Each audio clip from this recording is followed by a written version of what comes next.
Hello everyone, welcome to Study IQ. So in Study IQ, I wish you all a very happy new year and let us start the new year 1st January 2025 video in English. Recently, Indian scientists at which institute and NCPOR Goa, they have captured the first ever image of an active hydrothermal vent in the Indian Ocean. So there are two institutes. One is NIOT Chennai. The answer is National Institute of Ocean Technology, which is in Chennai. And the second institute is NCPOR Goa. So both of these institutes, they did a study together and they found out that there is an active hydrothermal vent in the Indian Ocean. Now, first of all, you need to understand what is a hydrothermal vent. So it is an underwater hot spring. It is an underwater hot spring, right? And usually it is found at those places where the two tectonic plates, so let's say this is one tectonic plate and this is the second tectonic plate, it is found at the junction, because at the junction there can be a gap, and in this gap the seawater will seep and then it will go deeper into the earth layers and it will become very hot and it will convert into steam, and that will come out as hot spring, right? So that is how. And hydrothermal vent, if it is seen at some places, it shows that there are a lot of mineral resources, because hydrothermal vents are those places where the rare minerals like nickel, cobalt, manganese, and all these things are there. So India is also having a mission which is called Deep Ocean Mission, which is run by the Ministry of Earth Sciences. In fact, Ministry of Earth Sciences, these two institutes, NCPOR and NIOT, they both work under the Ministry of Earth Sciences. So Deep Ocean Mission is what? So this is the South India. Better word is Peninsular India. And this is the part of the ocean which is exclusive economic zone of India. It runs till 200 nautical miles. Okay. Now in this part of the ocean, whatever the minerals are there, that are India's. No other country can have a claim on that. So Deep Ocean Mission was launched by Pradhan Mantri Modi on 7th of September 2021. It is a central sector scheme, and the idea is to have develop technology for deep ocean mining. And Ministry of Earth Science is the nodal ministry for the same. The cost of the mission is 4077 crore for a period of 5 years, from 2021 when it was launched to 2026. So in fact, India has also developed a ship, kind of a ship called Matsya 6000. Matsya 6000 will go very deep into the ocean and it will mine the minerals. It will mine the minerals. So keep that in mind, that hydrothermal vent is a good news for India because it shows that the presence of minerals is almost certain now. India and which country, they have signed a MOU which will institutionalize bilateral cooperation in the area of defense, and key areas of cooperation include training, exchange of personnel and experts, joint exercises, etc. So recently PM Modi visited the country Kuwait. It's a Middle East country, and Kuwait is a very important country because a lot of Indians, they live there. In fact, you'll be very surprised that the last Indian Prime Minister to go to Kuwait was Indira Gandhi. Indira Gandhi. So after more than 40 years, there is an Indian Prime Minister who has gone to Kuwait. In fact, after exactly 43 years, last time Indira Gandhi visited Kuwait. And Kuwait is a very important country. So PM Modi, he went for 2 days to Kuwait, that is on 21st of December and 22nd of December. He was invited by the King of Kuwait. His name is Sheikh Mashal Al Ahmad Al Zabar Al Sabah. And the objective of this visit was to have collaboration in trade, energy, investment, culture, people to people contact, that is cultural exchange. So how many MOUs were signed? So total 4 MOUs were signed. Now the number is not very important. So you can see we will cooperate in the area of defense. Very soon we will start defense exercises with Kuwait. Cultural exchange for 4 years from 2025 to 2029, and executive program for cooperation in the field of sports. So we will have cooperation with Kuwait in the field of sports also. And Kuwait has also become a member of International Solar Alliance. International Solar Alliance. And let me also tell you that PM Modi was awarded the Order of Mubarak the Great, the highest civilian award of Kuwait. There are two names of this award: Order of Mubarak the Great, or this award is also known as Wisam Mubarak Al Kabir. Wisam Mubarak Al Kabir. This is the highest national award of Kuwait. This award was started in 1974 and this was given to Pradhan Mantri Narendra Modi ji. In fact, this is the 20th international award given to him by a country. Right? 20th international award, which means this is the 20th country. Kuwait is the 20th country which has given highest civilian award to Pradhan Mantri Narendra Modi ji. And Indira Gandhi visited Kuwait in 1981. Now, Vice President of India Hamid Ansari visited Kuwait in 2009, and that was the last time there was some high-level visit. And in terms of Prime Minister, it is after 43 years. 43 years. Now, another thing, PM Modi, he also participated in the opening ceremony of the Arabian Gulf Cup in Kuwait. Arabian Gulf Cup, in which 8 countries participated. There are 6 countries from Gulf Cooperation Council and Iraq and Yemen. So these were the 8 countries which participated in the Arabian Gulf Cup. So Arabian Gulf Cup is an important tournament and it's a football tournament basically, in which these 8 countries were there. So PM Modi visited just to see, and PM Modi also interacted with the NRIs in Kuwait. So there was a special event that was organized called Hala Modi. Hala Modi, right? You will be surprised that the total population of Kuwait is approximately 5 million. 50 lakh people live in Kuwait. And out of that 1 million people, approximately 21% of the population of Kuwait is Indians. Yes. And Kuwait is also a very strong trading partner of India. The bilateral trade between the two countries is more than $10 billion in the financial year 2024. Kuwait is also the 6th largest supplier of crude oil to India. 3% of India's petroleum need, crude oil need, is met by Kuwait. Right? So, very, very important question. Now, which company they have introduced 2 experimental upgrades to their Gemini artificial intelligence suite, Gemini X1206 and Gemini 2 Flash. Gemini is a large language model of Google and nothing more you need to know. Okay, so basically they have launched Gemini. They are improving Gemini. These are upgraded version. So Gemini EXP1206, it will enhance artificial intelligence ability to handle complex queries, and Gemini Flash basically will upgrade the user experience by unlocking better generative AI facilities. So that is Gemini for you. And Gemini, what is the old name of Gemini? So Gemini was earlier known as Bard. Then Google changed the name to Gemini, right? And Gemini or Bard, it was based on Palm. Palm is a language model of Google, and it was previously based on Palm, and it was also based on Lambda. Lambda family of large language model. Lambda was launched by Google in 2021. So these are all the words that are associated with Google. In fact, what they did, they launched another AI earlier, I think 2 years back, called Duet AI.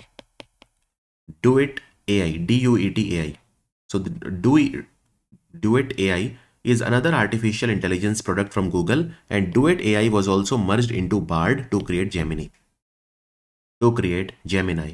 Understood? Central government has abolished the no detention policy for classes 5 and 8 in schools governed by it. It will be applicable to which schools of India? No detention policy is no longer applicable now, and this is applicable to the Kendriya Vidyalaya, the Jawahar Navodaya Vidyalaya, Eklavya Model Residential School. The answer is all of the above. The answer is all of the above. Is that clear? So we have the right of children to free and compulsory education rules, and they were amended recently. So Kendriya Vidyalaya, even the Sainik schools. Now you know that Sainik schools, they work under the Ministry of Defense, and Eklavya Model Residential School, they work under the Ministry of Tribal Affairs. So these rules will be applicable to all the 4 types of school. Now first of all, you need to understand what is no detention policy. See, no detention policy simply says that you have to promote a child to the next class. Doesn't matter if he passes or fails, right? And second, you cannot expel the child from the school if he fails. And the idea was to have, see, the idea was that children should be fear free, right? They should receive a minimum level of education, right? Without the fear of failure. And therefore, the school dropout rates will also decrease. But so the students who are failing in class 5 and class 8, right? The students who are failing in class 5 and class 8, you have to promote them. So let's say you failed in class 5, the school will be still obligated to promote you to class 6. And the school cannot expel you also from the school. Now, what is the disadvantage of this? So this policy was heavily criticized. Why? Because it diluted the academic standards. Students will simply not study. If a student knows that I will be promoted irrespective of my result in the exam, and I will not be expelled from the school, and I cannot be held back in the class, then they will not study.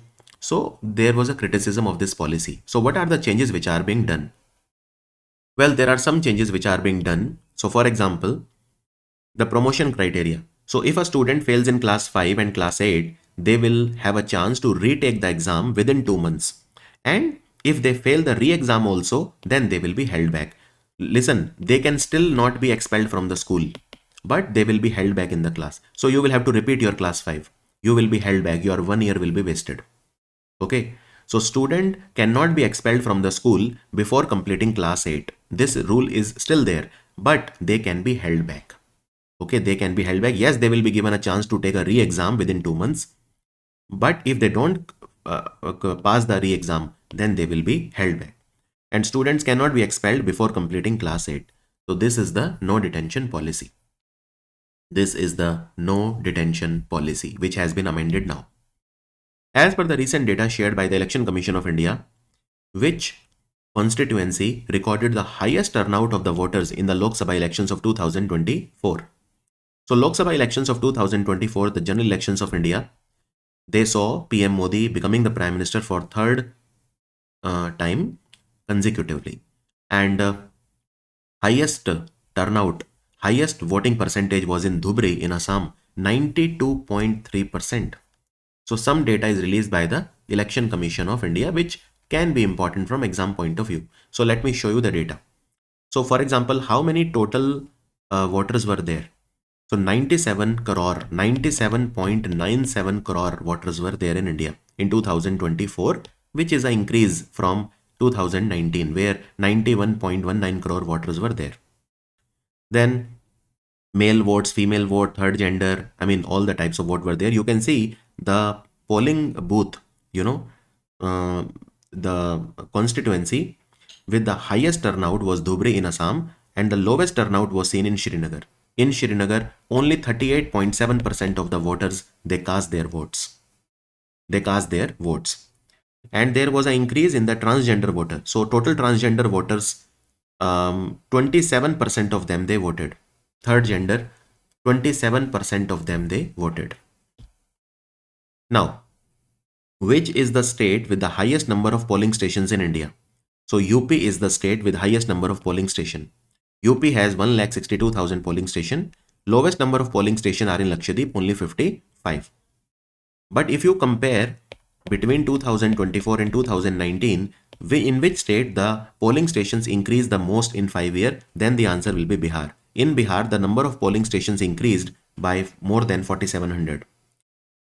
So compared from 2019 to 2024, highest number of polling station increase in the polling station was seen in Bihar, but of course the total number of polling station is the maximum in UP. Now, which is the constituency with the highest number of nomination? 114 nomination from Malkajgiri in Telangana. And which was the constituency with the lowest number of nomination, except Surat, because in Surat it was uncontested. Right? So there was only one candidate and he won. So lowest number of nominations were only 3 in Dibrugarh in Assam. This is a good MCQ question. Only 3 people contested from Dibrugarh in Assam, whereas 114 people contested from Malkajgiri in Telangana. And here you can see the number of voters, like the female voters, the male voters, and all of that, right? So, how many were the registered voter? Now, which is that state with the highest percentage share of female electors? So that is Puducherry, 53.3%. Second highest is Kerala, 51.56%, which means that 53% of all the voters in Puducherry were female. So highest percentage share of female voters were in Puducherry, right? So any of this can be turned around and put into a MCQ, Is that clear? So I've told you whatever I thought was the most important things. Obviously, there is a lot of data. So for example, you can see state with the highest number of female contesting candidates was Maharashtra. In Maharashtra, 111 female candidates they competed. And you can see that if you talk about the transgender or third gender, so you can see state with the highest number of transgender voters is Tamil Nadu, around 8,467. And you can see that if you compare 2019 and 2024, the number of the third gender voters increased. It was 39,000 in 2019, whereas it was 48,000 in 2024, and 27% of them they voted in these elections. 27.09% they voted in these elections. And highest number of transgender voters are from Tamil Nadu. Now, here you can see that only one constituency, parliamentary constituency, PC means parliamentary constituency, Surat, it was uncontested. It was uncontested. And how many independent candidates contested in the Lok Sabha election? 3921, but out of 3921, only 7 they were elected. So the chances of becoming a member of parliament in Lok Sabha, if you are contesting as a independent, is very less. Now, India and China, they have signed an agreement to promote trade through the Nathula Pass. Where is Nathula Pass? So, Nathula Pass connects Tibet and Sikkim. The answer is option B. And you know that recently, S. Jaishankar, the foreign minister of India, he met with the Chinese foreign minister and they tried to resolve their differences. And so, this was the 23rd meeting of the special representatives of India and China. And the good news, the best news is that the Kailash Mansarovar Yatra is now started once again. Kailash Mansarovar is located in Tibet. And Kailash Mansarovar is said to be the home of Lord Shiva. And from Kailash Mansarovar, there is a Mansarovar pond. And from this pond, near this pond, there are 3 rivers which originate. So you have the Satluj River, you have the Indus River, and you have the Brahmaputra River. You have the Brahmaputra River, right? So what all the things were decided when they met? Well, a lot of things were decided, like Kailash Mansarovar Yatra, because since last 4 years, the Kailash Mansarovar Yatra is, suspended, right? And Nathula Pass is a mountain pass in Himalayas. It connects Tibet with Sikkim. So it is located at a height of 4,310 meter and it connects the town of Kalimpong and Gangtok to the towns of the Lower Chumbi Valley. Lower Chumbi Valley. Is that clear?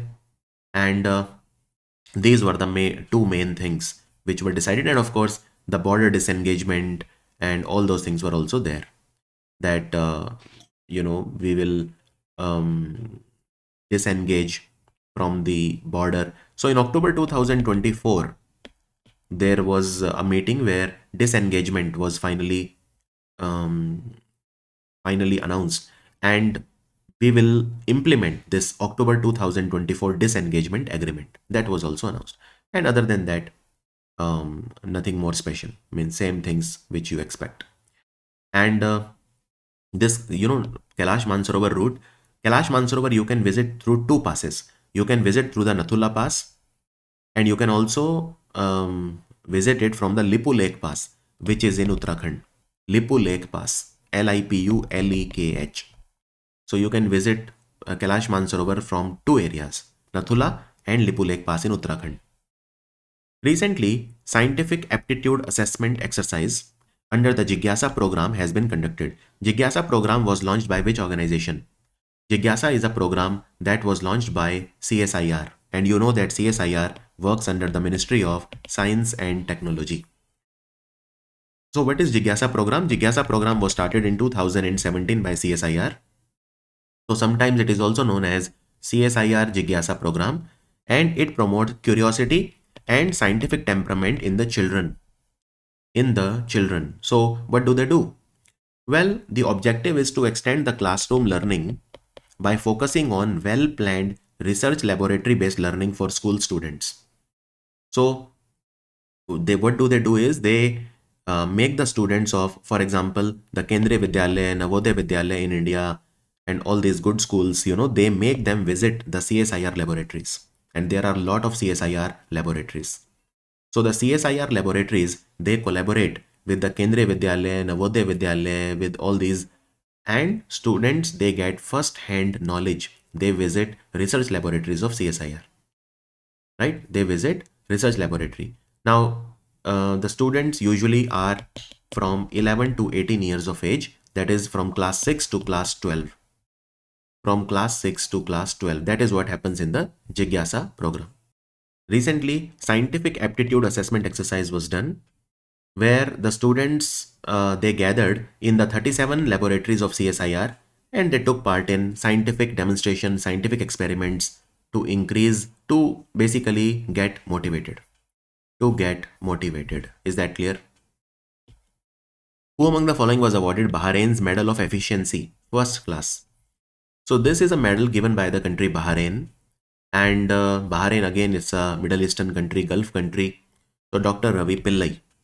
Dr. Ravi Pillai is a businessman, and he is the chairman of the Dubai-based RP group of companies. He was given this award.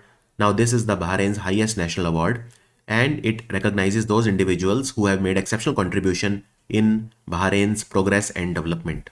And he is the first foreign person to receive this award. Right?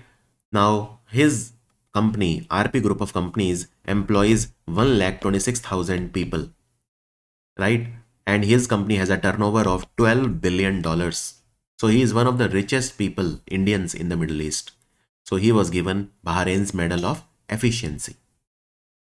Which country has unveiled their first Type 076 amphibious assault ship called the Sichuan?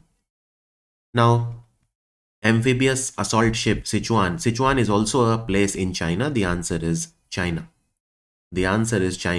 This is one of their main ships, and basically it will increase the capacity of the China's People Liberation Army, right? And it can also carry aircrafts, helicopters, and amphibious equipment. Rajasthan government has dissolved 9 of the 17 districts as well as 3 divisions created in 2023. Which of the following division has not been dissolved as per the orders?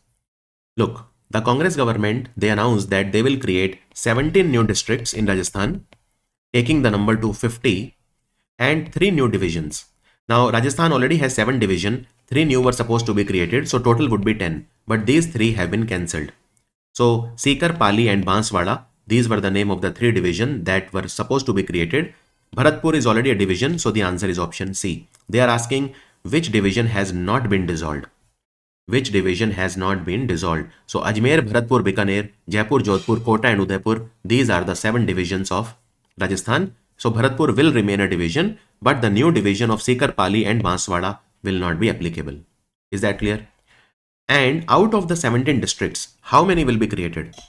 Well, basically out of 17, they have decided not to form 9, but 8 districts they will form. 8 districts they will form. So which they will form? So Balotra, Beaver, Deeg, Didwana Kuchaman, Kotputli Behrod, Khairtal Tijara, Falodi and Salumbhar. These are the 8.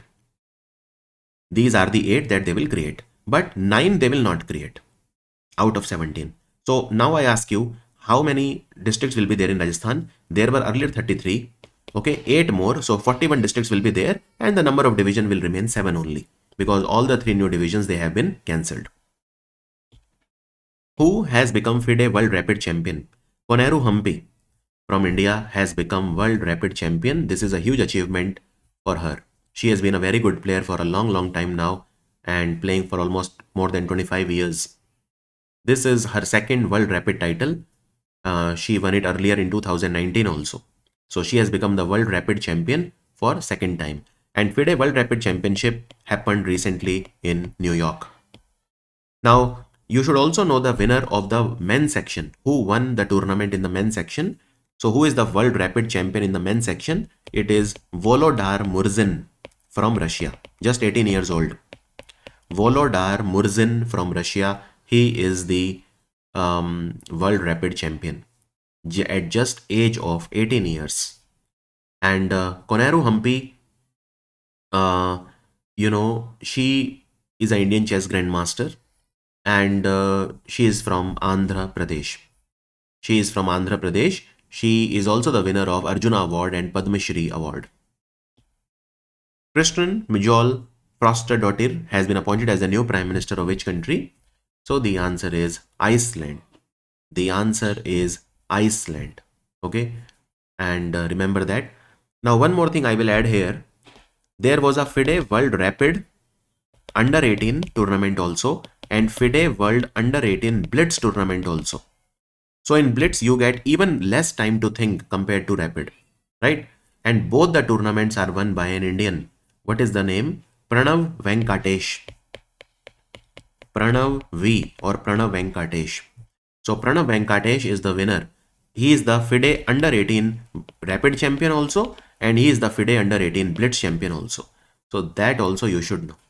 Okay. Do remember the name of Pranav Venkatesh also. Which state government has signed MOU with Japan's Yamanashi Prefecture for industrial cooperation, tourism and vocational education? The answer is UP. The answer is UP. So government of Uttar Pradesh will work closely with the Japanese state of Yamanashi. Prefecture means state. With work closely.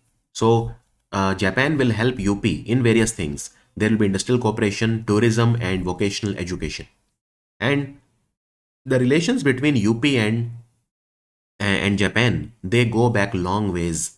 So the relations began in 752 AD. There was an Indian monk called Bodhisena. He visited Japan and he established a Buddha statue at the Todaiji temple. At the Todaiji temple. Todaiji temple is located in Nara city of Japan, which is famous for deers. So, the relations between Uttar Pradesh and Yamanashi are very, very old. In fact, in Yamanashi state, there is a area which is called Nishikasai. And this is known as mini India because more than 40,000 Indians, they live in Nishikasai. So the relations between UP and Yamanashi are very old and both will collaborate now. Which state government has announced formation of an artificial intelligence task force to adopt technology-driven governance in order to keep the state in leading position in social and economic development? Artificial intelligence task force will be created by the government of Gujarat. AI task force will be by the government of Gujarat. And what they will do essentially? So this task force will help in adoption of AI in governance in Gujarat in different fields like education, healthcare, infrastructure. It will help in all of that. So the answer is Gujarat. Delhi Lieutenant Governor Vinay Kumar Saxena has inaugurated India's longest 18-hole golf course spread across more than 7,000 yards in Dwarka. It is constructed by whom? So it is constructed by DDA. It is constructed by DDA. We call it Delhi Development Authority. Delhi Development Authority, and Delhi Development Authority works under the Ministry of Housing and Urban Affairs. Ministry of Housing and Urban Affairs. So this is India's longest 18-hole golf course. It has been set up in Dwarka. In Dwarka, in Delhi, we also have Yashobhumi, International Convention Center, Yashobhumi. Boxing Federation of India has announced that India will host the World Boxing Cup final and the third edition of World Boxing Congress also in November 2025. In which city? So both of these will take place in New Delhi.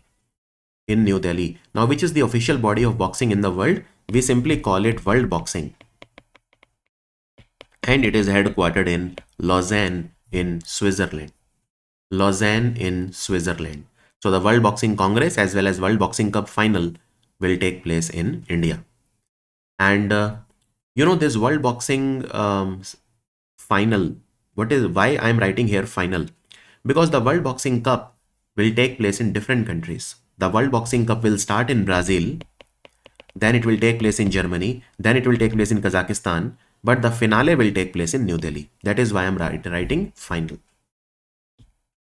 Osamu Suzuki, he led Suzuki Motor for more than 40 years. He passed away. He was associated with which country? So Suzuki is a car company from Japan. So he was Japanese and he led the Suzuki Motor for more than 40 years. He was a chairman of the company. Chairman of the company since 1978 and he passed away recently. Wildlife Institute of India, which is in Dehradun, it is preparing to execute India's first fishing cat collaring project at the Koringa Wildlife Sanctuary. Where is Koringa Wildlife Sanctuary? Now, fishing cat is an animal. You can see this is a fishing cat, and fishing cat is the state animal of West Bengal. Now, the number of fishing cat is increasing tremendously in the Koringa Wildlife Sanctuary, and we want to do the collaring. Collaring simply means you put a radio collar on the animal so that you can track the movements of the animal. Wherever the animal goes, you get to know. The answer is Andhra. Koringa Wildlife Sanctuary is located in Andhra Pradesh. Andhra Pradesh. And there is a company Vedanta which is based in Yanam in Andhra. They have given the money for the project, 74 lakh rupees as a part of CSR. So collaring project will study the fishing cat's home range, behavior, habitat, ecology, feeding habits, and space use, right? And fishing cat, what is the IUCN status? It is vulnerable. IUCN status is vulnerable. And Koringa Wildlife Sanctuary is a part of the Godavari estuary and it is located at a place where the Koringa River meets into the Bay of Bengal. It is located in the Kakinada district of Andhra. Kakinada in Andhra. Very important wildlife sanctuary. Koringa Wildlife Sanctuary is also famous for olive ridley turtles. It is a breeding ground for olive ridley turtles also. And Wildlife Institute of India works under the Ministry of Environment, Forest and Climate Change. That was a video for Daily Current Affairs 1st of January in English. I'll see you in the same video of 2nd of January. Thank you for watching Study IQ.